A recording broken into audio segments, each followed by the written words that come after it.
Earth Part 2 for you and commented, narrated.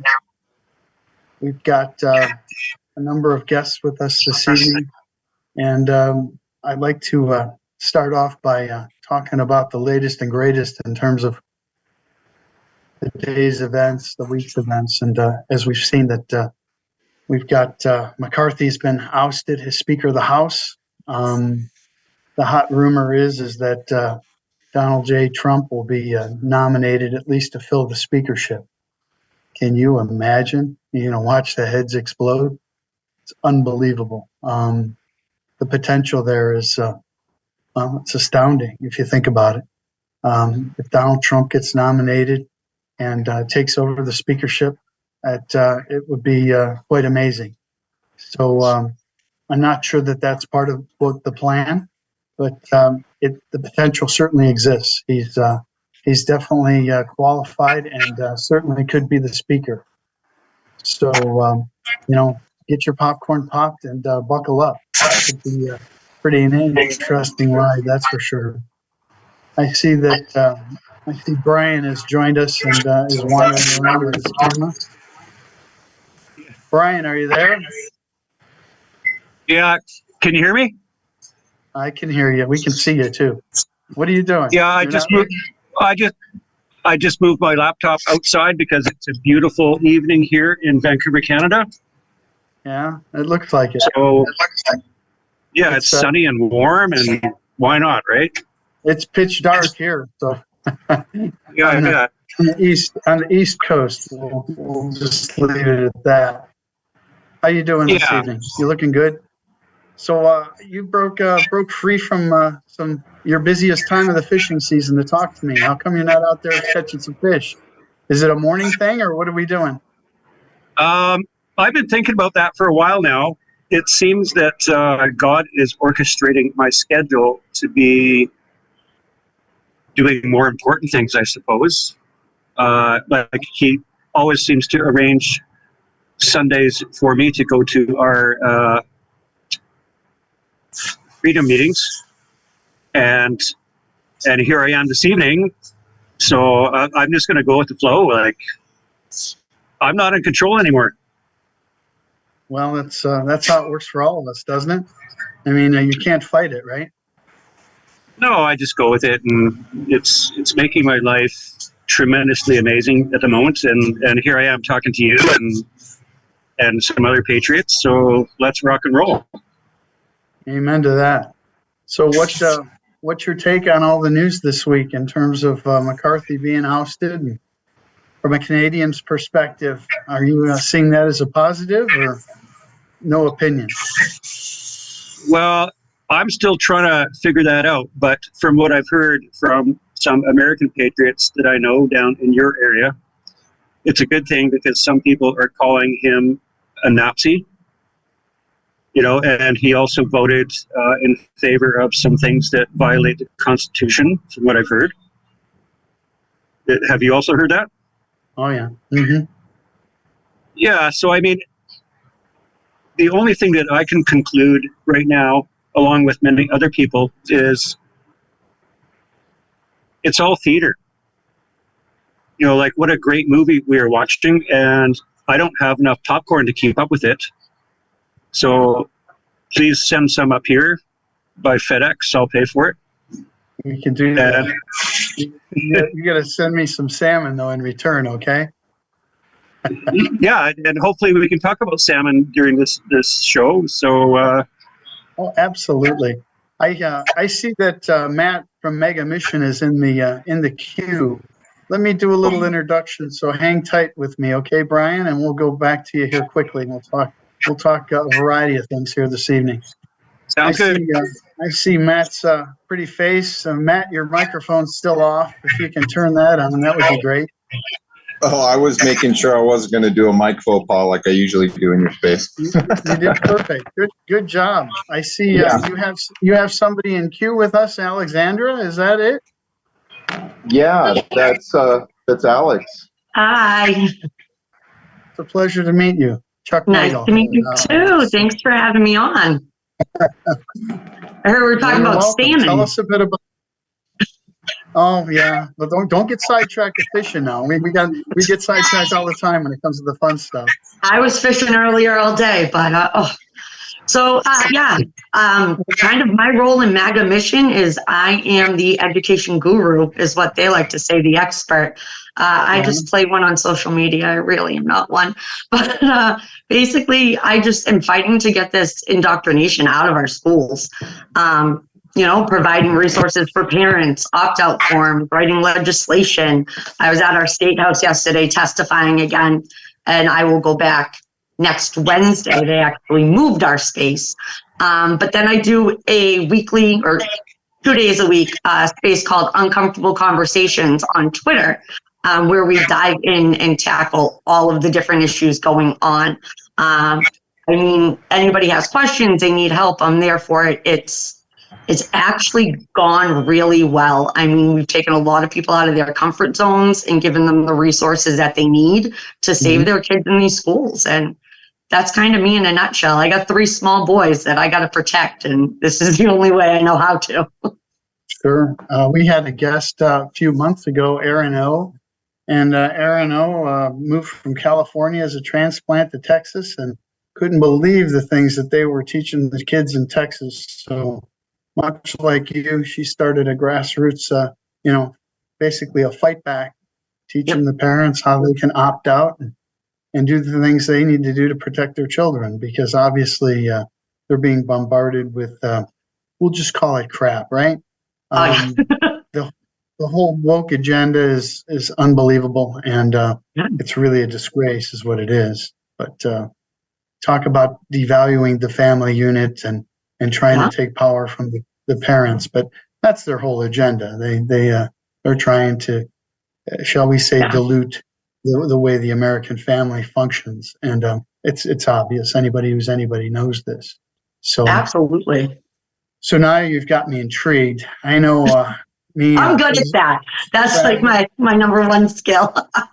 Frazzle, Brian, and myself, we're old salts and fishermen. You said you were fishing today. Tell us a little bit about that. So my kids and I, we went, 2 weekends ago, we had the Cub Scout fishing derby, and it was the first time they ever went fishing.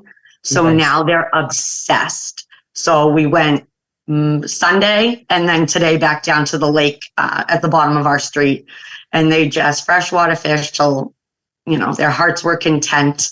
But I used to do a lot of deep sea fishing. My dad was a big fisherman and his buddy owned a boat, so we used to go out all the time. Were the kids having any luck? What were they catching? Absolutely not. I don't even know if there are fish in this lake. Like, it is so, that lake is so gross. Like, don't go near that water. But it's more about just having fun. And today, my oldest, he's 8, moved from like the little kid practice one that has a little container on top so they don't tangle their line and stuff, to a real fishing rod. And it was my dad's. So it was really sweet. My dad passed away 8 years ago, so the boys kind of live vicariously through the stories. So being able to use that, and he loved the red hooks as the hooks he used, and we had all his bait. It was so cool. Yeah, I felt there was a streak of blood in the water when they used the red hooks. Yeah, no doubt about it. And the red line, everything. Brian's got a big smile, but his microphone's off. Why don't you chime in? I know you're just dying to say something. Yeah, I had to mute myself so I don't interfere. It's okay. But when people talk about fishing, it doesn't matter where they are, anywhere on the land or this planet. But especially when you talk about children fishing, because that's how I grew up. It puts a big smile on my face, because I'm not sure what happened as a child, but I just grew up with the thirst for being on the water. And once I was on the water and fishing, it was unstoppable. So it's kind of cool. So a little aside story, you talk about being on the water at a young age. I was blessed being the last of 6 children. We had a 12-foot Myers aluminum boat with a 10-horse Evinrude motor. And I had a Doberman Pinscher dog that just loved to ride in the boat with me. And we would go out into Lake Erie, and not too far from the house, but the house was right on the water. And In the evenings, it was always white bass. During the mornings, it was mostly perch. And then I was lucky enough to get a walleye or two when I was trolling. Now we're talking 10, 12 years old, right? And you talk about being on the water and just enjoying that. When the lake would calm down and you didn't have chop, you had little 1-2 footers. In the mornings it would be like glass. That's why I learned to water ski. I learned how fast the boat could go. There's nothing like just flying on top of the water. At least you feel like you're flying, right? Full, Yeah. full throttle. But it does. It scars you for life. Your children are never going to forget the fact that mom took them out there, and whether they caught anything or not, it doesn't matter. You guys were fishing, Yep. and that's going to turn into teenagers that are going to go fishing, and hopefully adult males that are going to also go fishing and enjoy themselves. I'm a catch and release type guy, but I catch and release into hot grease. I love to catch fish to eat. So, Lake Erie perch, the walleye are, they're freezer fare. So we stock the freezers so that we can enjoy fish all year round. I feed them to my guests, my family, anybody who would like to take the plunge and try it. I've never met anybody yet that doesn't enjoy a nice walleye meal. So, but no, these are all good things. These are all wholesome things. Again, part of the fabric of our existence, and that goes for the Canadians as well. I mean, maybe more so for the Canadians. Yeah, it's a wonderful planet we have, and it's in damn good shape. It really is. We need to just get rid of these politicians and make some adjustments, and I think things will be back to normal, if you know what I'm saying. You're so right. Well, it's we the bounty that could be had if we didn't have the bullshit in our life that we had to deal with. I mean, look at us. Do any of us really need to be here tonight, or ever think we'd be here talking about what we're talking about in terms of politics and the world? Not a chance. Not a chance. But it takes people like us that are willing to stand up and make a stand and educate our fellow citizens as to what we know, what we think's going to happen, and by God, what you know, all the crazy things that we've been talking about are coming to fruition. And I say that it's really only just begun. I was shocked at the amount of sealed and unsealed indictments, and the number of unsealed indictments is at 74,000. Wow. The number of sealed indictments is well over 370,000. Think about that. Each indictment is not one person. Each indictment contains from 1 to 999 people in a single indictment. So based on who's involved, this is millions of people, millions. And this is a worldwide stain. This is not just the United States. People need to understand this is a global effort to rid the world of our black hat, deep state, evil, basically treasonous men and women. And that's what it is. It's people that have been on the take for their entire careers. We see this reflected in the House and the dismissal of Speaker McCarthy. He's done some things, and enough so that he was ousted. Now the key is who goes in his place. Is this the intention of the white hats to get Donald Trump in as Speaker of the House?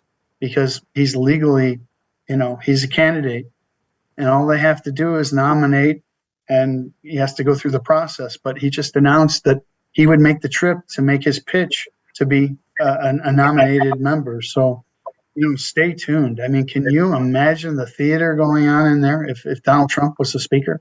Obviously, I think for the good. But, I don't know that.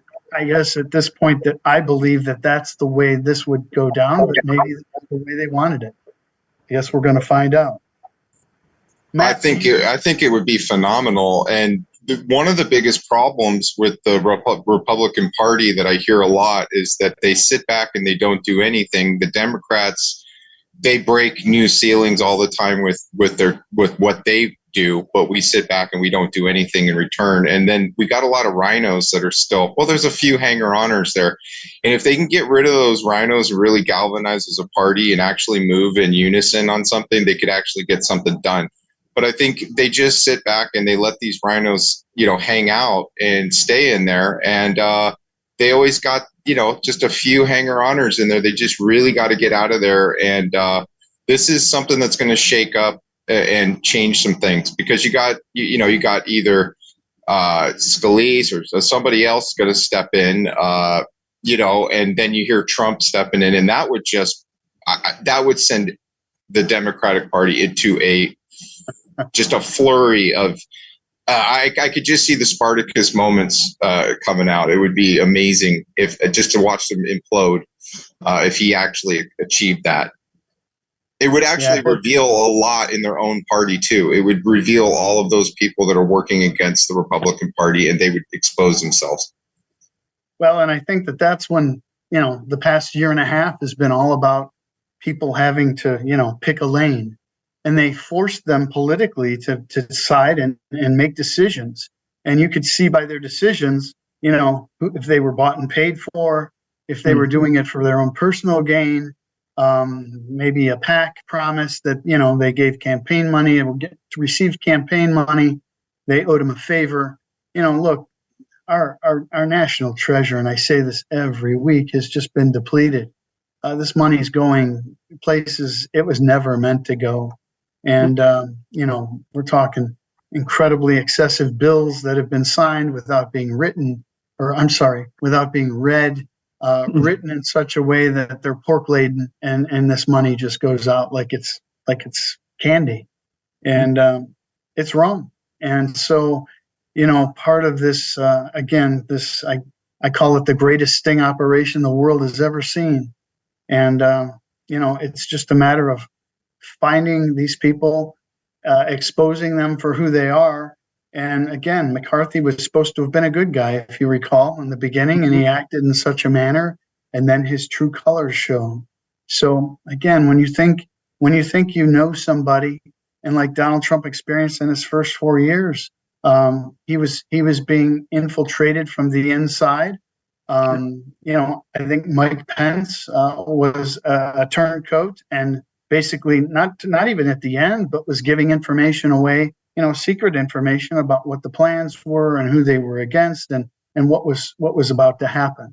So from the top down, from the top of the pyramid all the way down the food chain, you've got people on the take, you've got evildoers, self-centered individuals, and basically people that are not working in the best interest of the United States. It's really sickening. It really is. Well, Chuck, isn't that a playbook like right out of the Art of War or something? Make sure your enemies think that they're safe and secure and then at least have a few infiltrators or people in your own empire or organization. I don't care what it is, from organization to a government party. I mean, you just have a few people in there. That's all it takes. It's just a few people that are working against you to slow you down, to put roadblocks up, and to maybe whisper in people's ears, even to try and sway opinions. It's very, very devious to allow people that aren't working towards a goal to remain. If they're truly, if they want to be Democrats, if they want to fight against the movement, then go join the other side. But that's why they're there. They're there to slow you down. They're there. That's their job. That's their goal. Yeah, and it was well planned. I mean, this is 70 years in the making. Let's face it. They infiltrated our government. They ran under the guise of the Democratic Party and the party of JFK, which no longer exists. It's been hijacked by the Marxist left, and it doesn't take a rocket scientist to see all this. Thank God we had, lifer-type generals in the military that did see this and knew that their responsibility was to the country. So again, behind the scenes, they did what they needed to do. They modified the Law of Wars manual. They set the stage for someone like Trump to be elected so they could come in and expose the deep state left. expose all the evil doing that they've been doing, and none worse than women trafficking and child trafficking. And we talk about the war on drugs and the Nancy Reagan years. I mean, she was just scratching the surface. God only knows what, this has just been going on since the mob days of the 50s. It's time we rid ourselves and rid the world of this type of human being. Yes, they're Americans, but there's good and bad in every society. And I'm a very proud American, but I'm also very proud to say, hey, this guy is human debris. It's time he goes. And I think all of us have to sit back and make those judgments. It doesn't matter what color their skin are, what gender they are. Hillary Clinton is probably one of the most evil individuals I think I've ever studied. And I say study. It wasn't, you listen to the media. She's she was a presidential candidate, right? We're all deplorables. Not the case.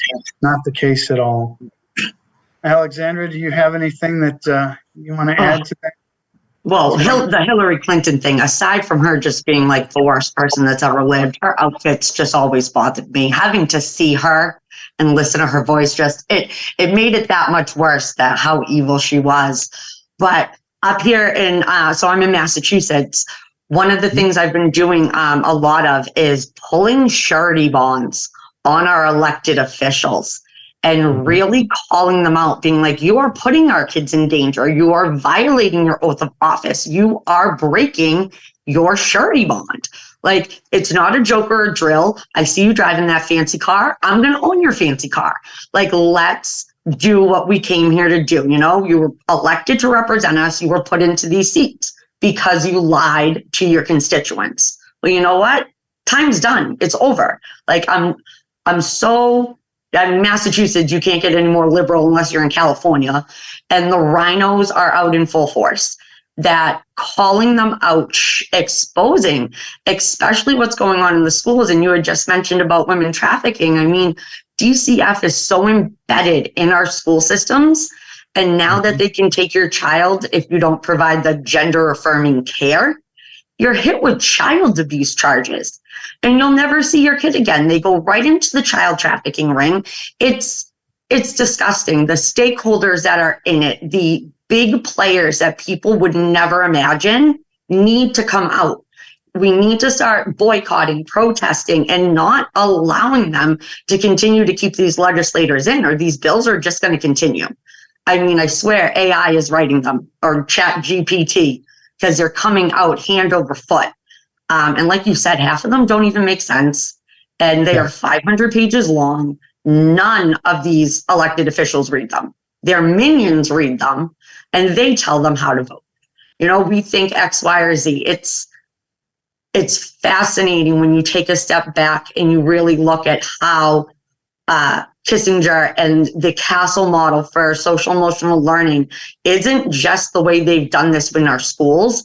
It has hit every facet of society. And if you do take the minute to research it and read it and educate yourself, that gives you that red pill moment almost instantly, because you're like, wow, how was I gaslit? How was I so naive to what was going on?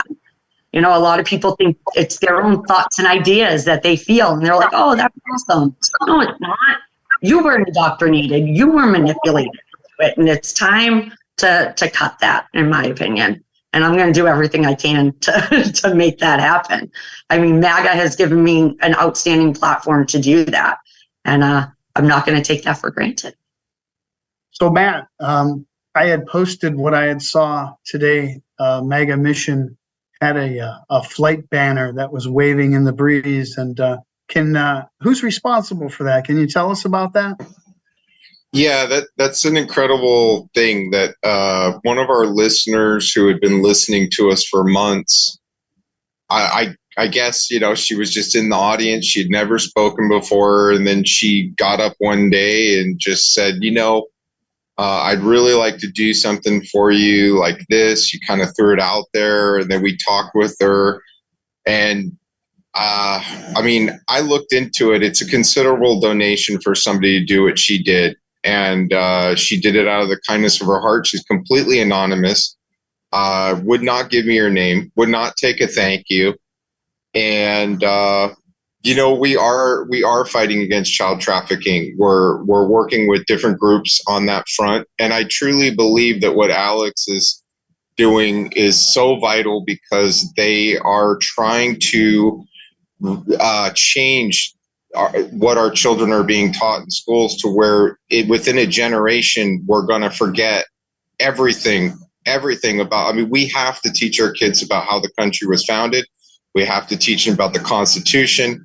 We have to teach them why it's important to keep, the Pledge of Allegiance in schools, and to have the flag be up instead of a different flag that isn't even of a country. It's just an ideal, an ideology. I can't even believe what I'm seeing. I never thought we would get here. I do know that there was always a slippery slope that was presented, and I could see, but it really snuck up on us in the middle of the night. I don't know how they did it. I know that some of these bills Alex has been talking about have been spreading from the west and the east and the north of America, and their focus is now going to land in Texas, because Texas is probably the last stronghold for some of this legislation that they've been getting through. Texas has been resisting the legislation, but what are they doing? Well, they're just moving there. Okay, so it's kind of like a pack of ideologists and cultists that will follow the legislation in force and advocate for it in each state by state till they get their way. And I think Texas is going to be one of the last final battlegrounds on that. But anyways, back to the donor. If she sees this, we thank you from the bottom of our heart. The children, thank you. Everybody thanks you, the parents. And it was just a really generous donation. And it flew, was it Wildwood to Atlantic? I can't remember the actual flight pattern. Yeah, it was over Labor Day weekend. I could only imagine that, hundreds of thousands of people saw it. And so, I heard that the beaches were packed, and it's amazing. So then, and we, that we started around in April, and since we started, I really listened to people. And I remember when I told you when I first came on, I heard it. People were in pain. People are in pain. They need change. They need it now, or else the worst could happen. And I don't want the worst to happen. I want legislation to change. I want people to get active locally. I want you to get in touch with your precinct committee and become a precinct committeeman. If you don't like somebody, get involved in writing censures, hold them to account, work from the bottom up, get involved with schools, go to committee hearings, do the work that Alex is presenting in your schools, and opt out of the program. Resist. Do not comply. We even, in one of Alex's committee hearings, there was a student, a young lady who was faced with certain testing requirements, and she said, "I'm not the Senate." Was it a senator that asked her? You tell the story, Alex, because it was just incredible. So in Massachusetts, there's what's called the MCAS that all kids need to pass in order to graduate. So this senior came. She is top in her class. Not even just a perfect 4.0. She is above that because of her honors and AP classes, but she will not take the MCAS. So she will not graduate. She will not be able to apply to colleges, and she will not be valedictorian. And when Senator Jason Lewis said, "Why do you think, you're not going to graduate?" She looks right at him and she goes, "Because I do not comply." And she got up and she went back to her seat. We had 2 fourth graders show up to testify in favor of ending MCAS, because you take it in 4th grade, 8th grade, and then 11th grade. When you got 4th graders, 8th graders, and seniors in high school that can go up and go against their legislators, sit there and say, "No, this is wrong. You don't know what it's like. You're not sitting in these seats." That took guts. And she said it flat out. She used the words, "I do not comply." She got up and walked out and sat back in her seat. That that to me, I went and I met her after, and I told her that she is probably one of the strongest and bravest young women I've ever met. And that if she ever needed anything, to reach out to me, because I'll back her. I'll help her with whatever she wants. I told her, I go get your GED, drop out, get your GED before graduation, and you'll still walk and you'll get your diploma. And I guarantee you somebody would let you get up there and speak. But it's so crazy. And yeah, Chuck, you had mentioned the breakdown of the nuclear family and how they are trying to do that. So one of the biggest things with like the opting out is the template I have for everybody doesn't just opt your kid out of like sex ed, gender identity, critical race theory, and social emotional learning. It opts them out of all the data mining going on, all of the collections, testing, surveys, and assessments that they are doing on our kids and building these profiles. It starts in preschool, and by like 4th grade, they know who they're gonna target come middle school and direct them into these different after school activities, or, oh, you need extra, time with the counselor during the day, all of these things. The ADL is in our schools doing peer mentor workshops that kids are handpicked by administrators to be a part of. Parents don't know. They don't have to give consent. I mean, the profiles, the manipulation, it's insane. That breakdown of the nuclear family, I just can't. That's why I like fishing with my kids today. I tell people all the time, when your kids are home, unplug.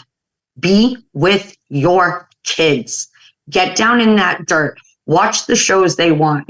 Go to church. We go to soccer. Like, be a parent. Because if you want to be the trusted adult in your kid's life they turn to, you gotta be there and talk to them. It's just insane sometimes. I don't know. Alex, go ahead.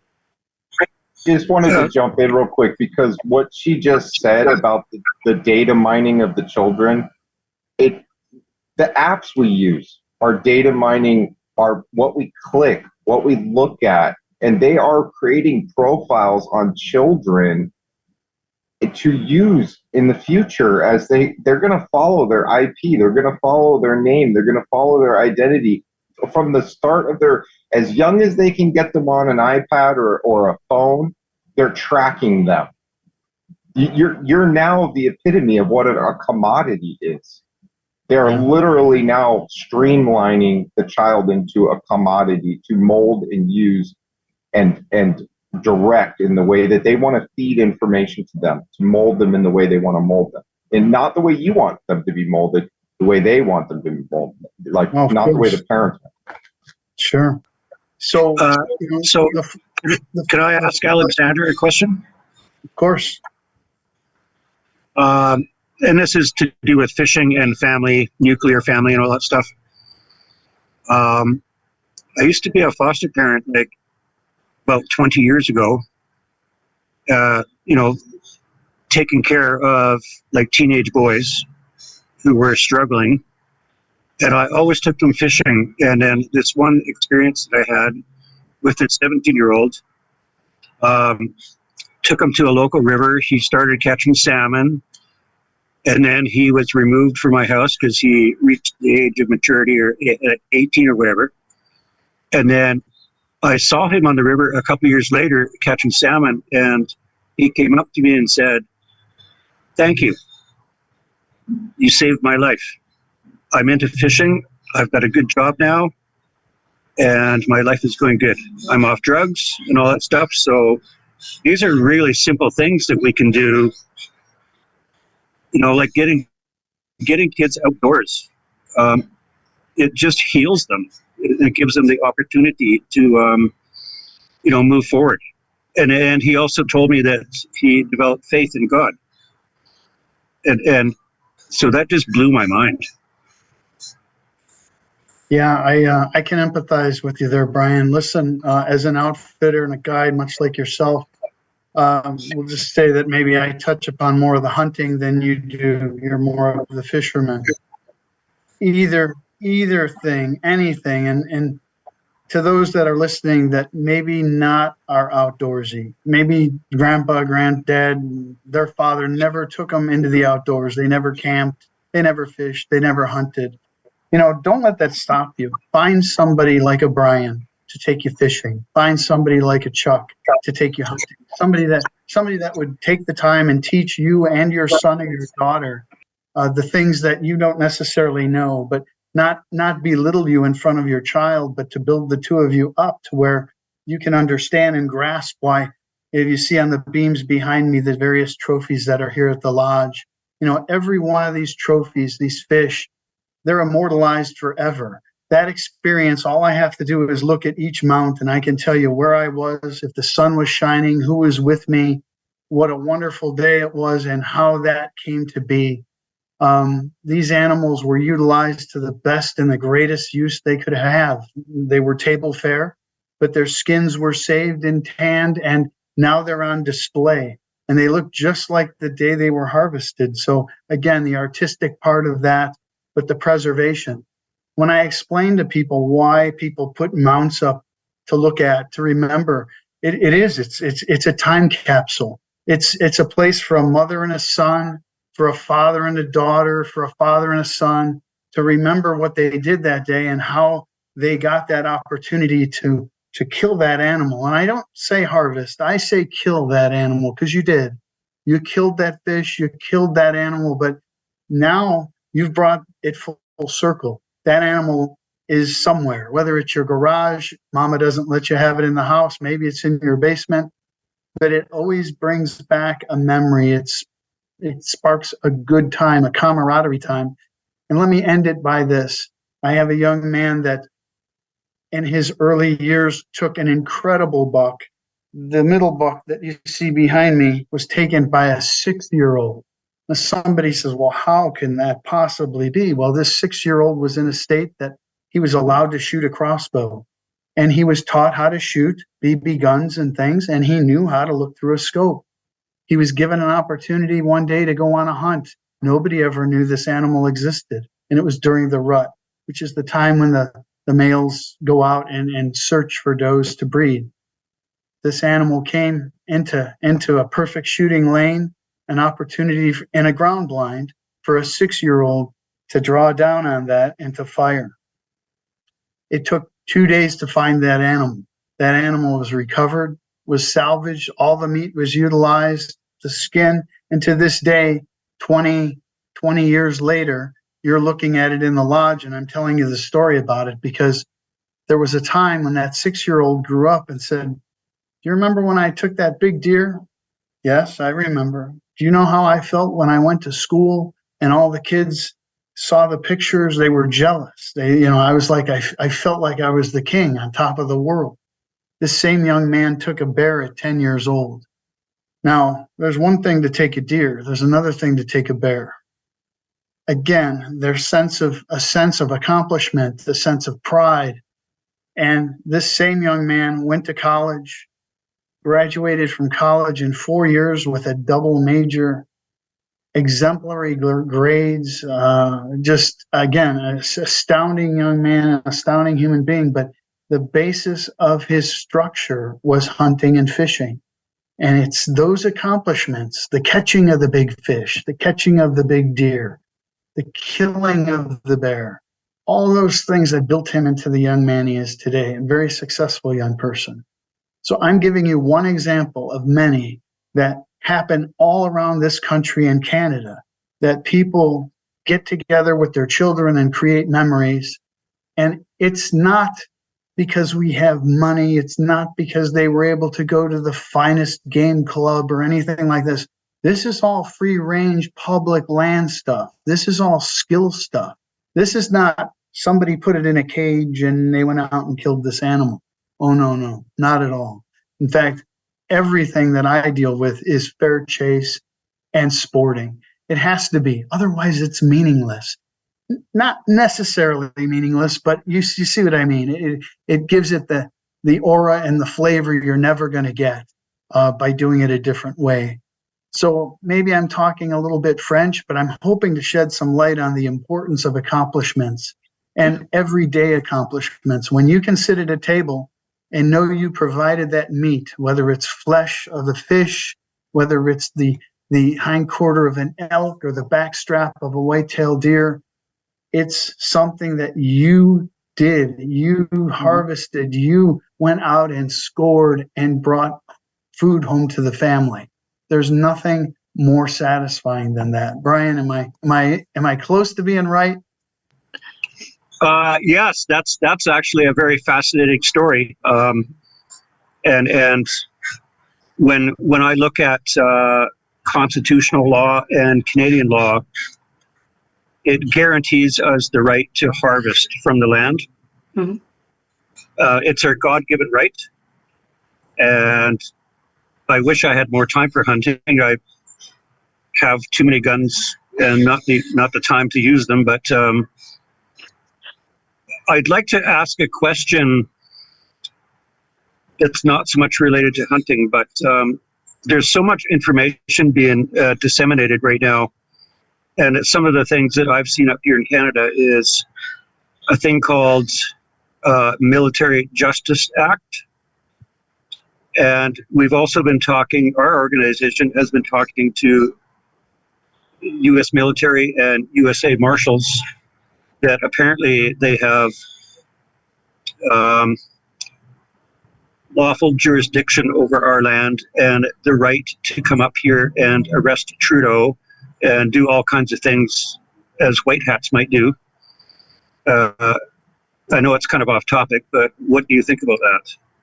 Well, I kind of think of Trudeau as more a huntable type quarry. I don't know that you would arrest him. Let's hunt him. I mean, I know it's funny, but in a way it's not. If you're willing to do what this man's done to an entire country, much like Joe Biden or any of the others that are treasonous, you've basically thwarted your entire nation, man, woman, and child. Are you friggin' kidding me? What better penalty than the ultimate, shall we say, penalty? And I'm not condoning that anybody go hunt him down, but at some point, we're going to need to theoretically hunt this down and eliminate it from our society because it's no good. It's just not. Yeah, I cannot disagree with you on that. One thing I wanted to point out was, for whatever reason, this man up here in Canada called Brian has experienced incredible and witnessed incredible things over the last few years, or perhaps 7 or 8 years. I remember one time in 2015, right after Trudeau got elected and went on a countrywide tour on mainstream media, my 13-year-old daughter got blessed with the opportunity to ask him a question on national TV. Mm. And so I got to see that man like 3 feet away, when she got a selfie with him that I took. And then I met the other Trudeau last year, I believe, at a public event. There was zero security, and this event happened right beside a police station, and there was no police present. And when I approached that thing, I realized that it was not the same man, and that begs the question of, I don't really believe in clones, but there's something really creepy going on, like body doubles, that kind of thing. But and I've heard lots of posts that there's many different fake Bidens. Like, what do you think? I think you're spot on. There's many different Donald Trumps. When you see Donald Trump in a public setting with a red hat on, that's a body double. That's not Donald J. Trump. At this point, I'm going to tell you that Donald Trump, General Mike Flynn, all the ones that are primarily in the whole Q movement, PSYOP of the white hat realm, and that's the best way I can describe it, are protected. They have to be. And whether it's in Cheyenne Mountain, wherever the military is held up, and wherever the military and its commander-in-chief is running things, and that commander-in-chief is Donald J. Trump. It's not Joe Biden. I'm telling you that it only makes sense to protect the real versions. That said, nobody wants to see anybody double get shot thinking he's the wrong or right one. But it's a calculated, necessary thing that needs to be done. And you're absolutely right. Whether they're close in terms of what they look like or not, most people aren't analyzing like you and I are. They're just not. It just makes sense. So does it shock you that I would agree with you, or are you just pretty much resolved to the fact that it's probably the case, Brian? Yeah, I would certainly agree with that.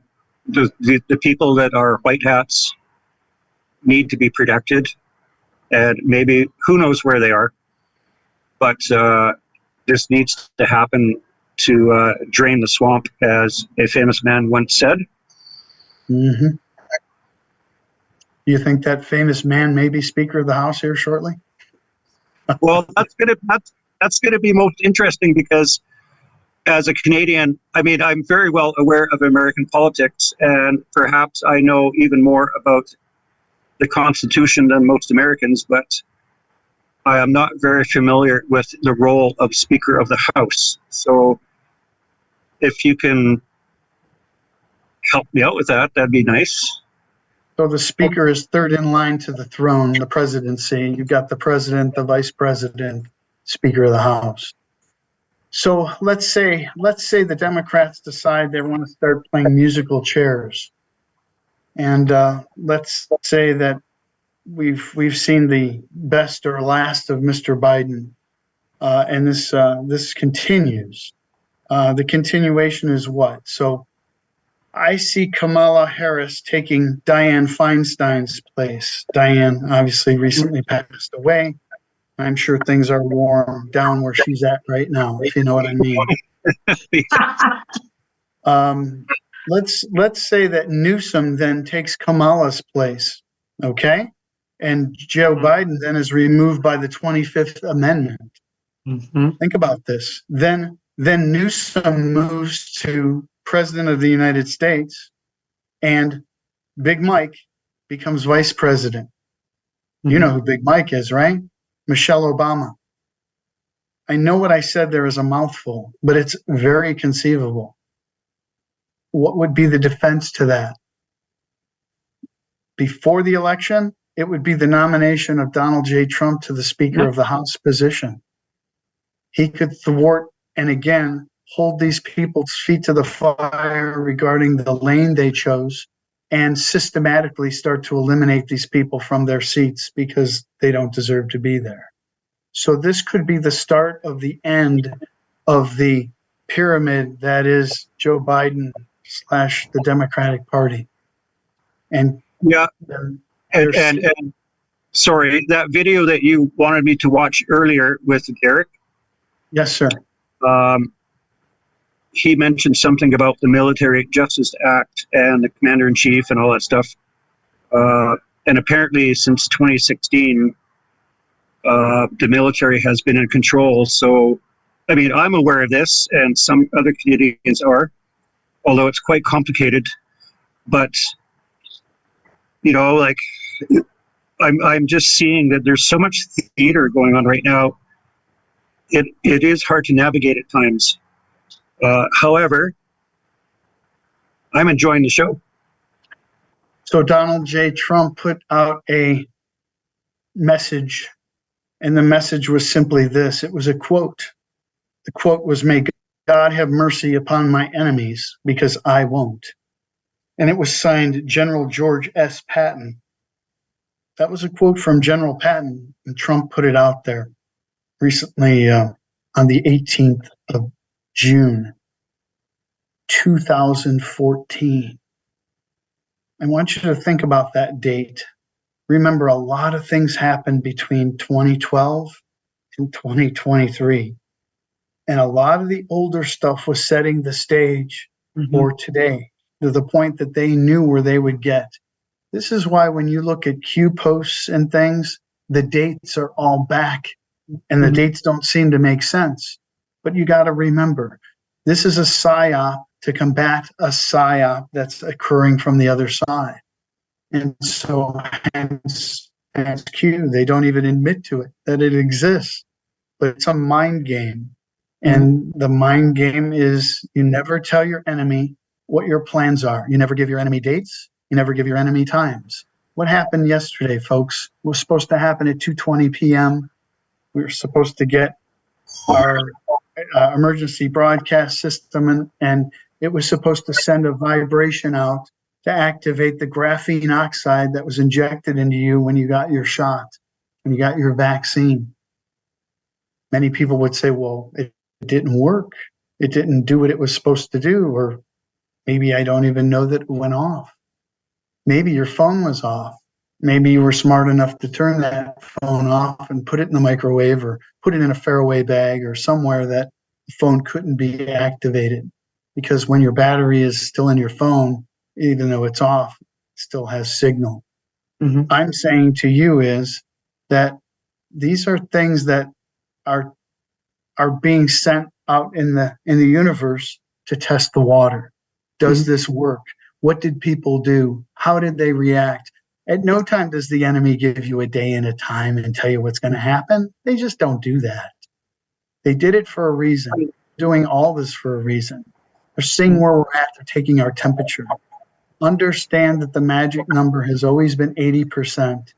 80% of the population needs to be awakened and get a glimpse of what's been happening, why it's been happening, and what people are doing to basically stop it, put it to an end. We're close. We're real close. We're close enough that I believe that it's going to be relatively soon. And it could all culminate in this Speaker of the House position at this point.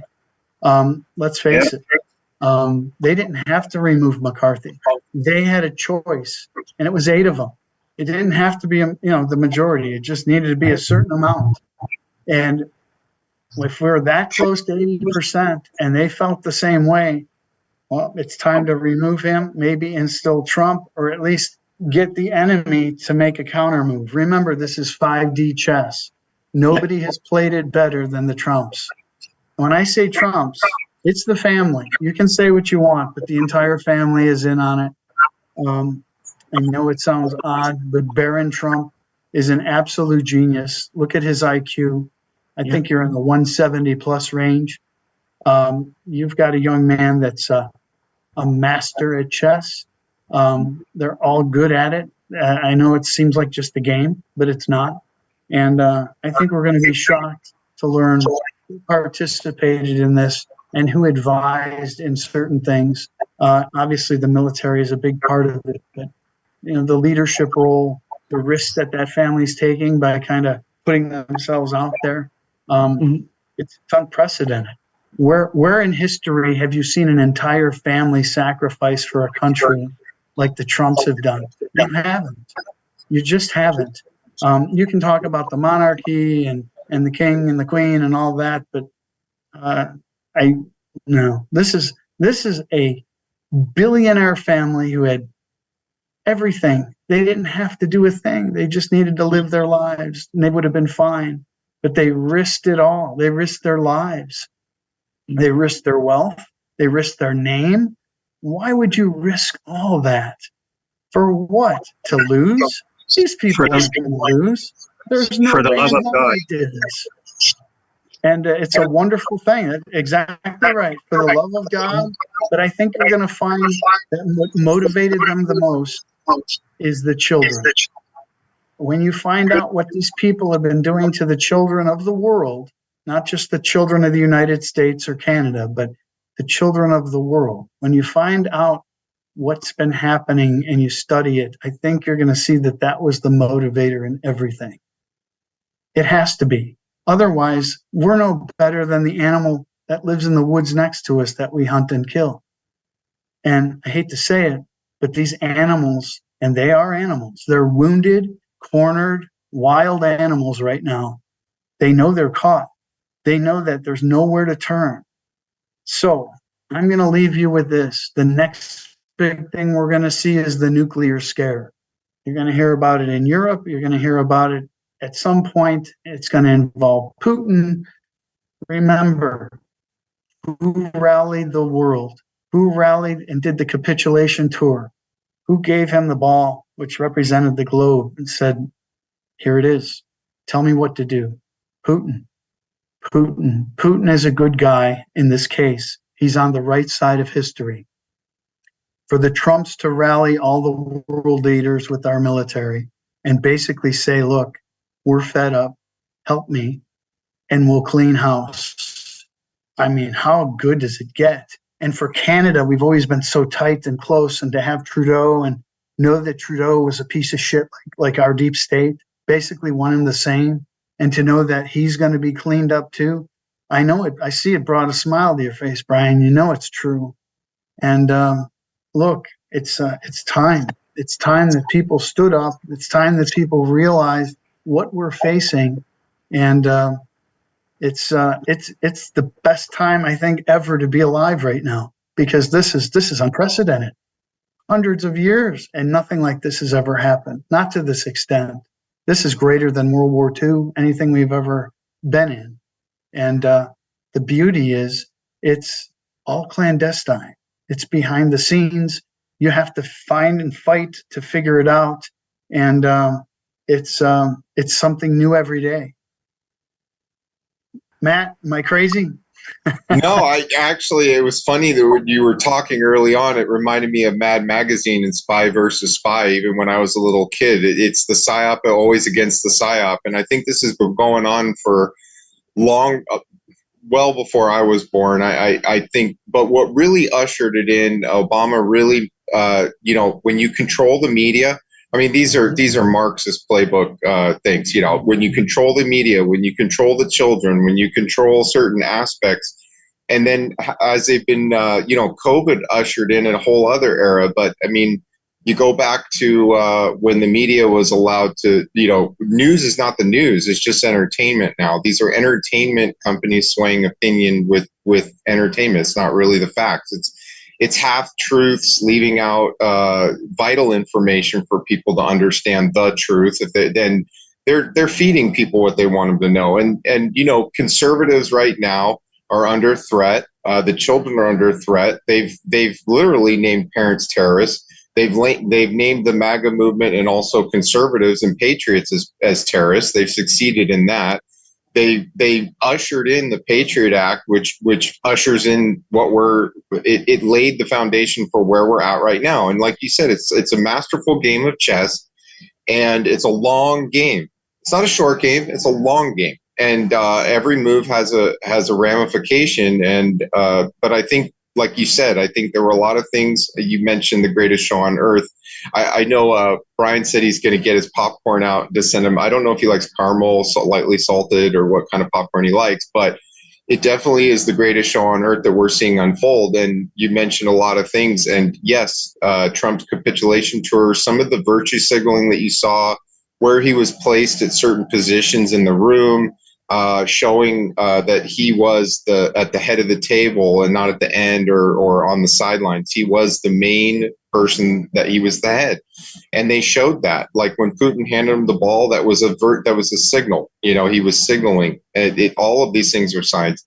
And I can't wait for this to come to fruition. I really hope that we pull through, and I want people to have hope. And like Alex is showing people the tools, we're trying to bring the tools to the people so that they can fight from the ground up, because all this is pressing down on you.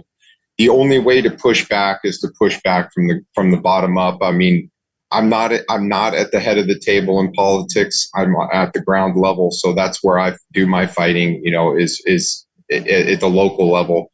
And I hope people, states are also taking away. Some states are getting rid of the machines.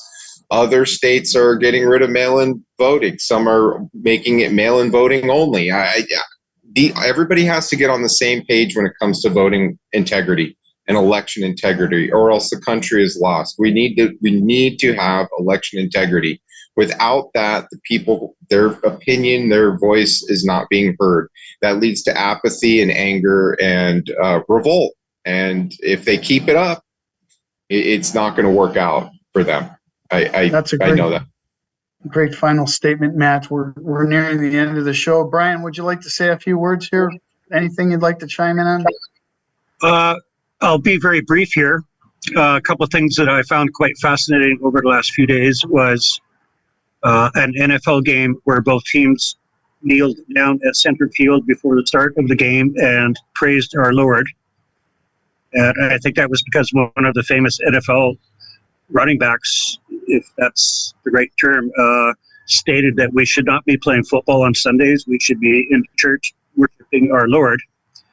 And then so everybody apparently supported him in that. And so they made a great statement on national TV or whoever broadcast that stuff. And the other thing that I discovered yesterday was that the Corporation of Canada, prior to 2013, was listed on the U.S. Securities Exchange as 8880, and it was purchased by another corporation and reflagged as 8888. So we are not a country, and apparently Washington, D.C. is not a country either, obviously. But there's a lot of stuff that's unfolding right now, which is most interesting. So, you know, there's just Look, that's it. I can't thank you enough, Alex. I'd like to have you back again. We'll set something up. It really was a wonderful show. Everybody's participation. Again, I wish we had more time, but we don't. So again, God bless all of you. Have a great week, and we'll talk again soon next time. Okay. Take care. Thank you so much. Bye bye. Thank you, Chuck. See ya.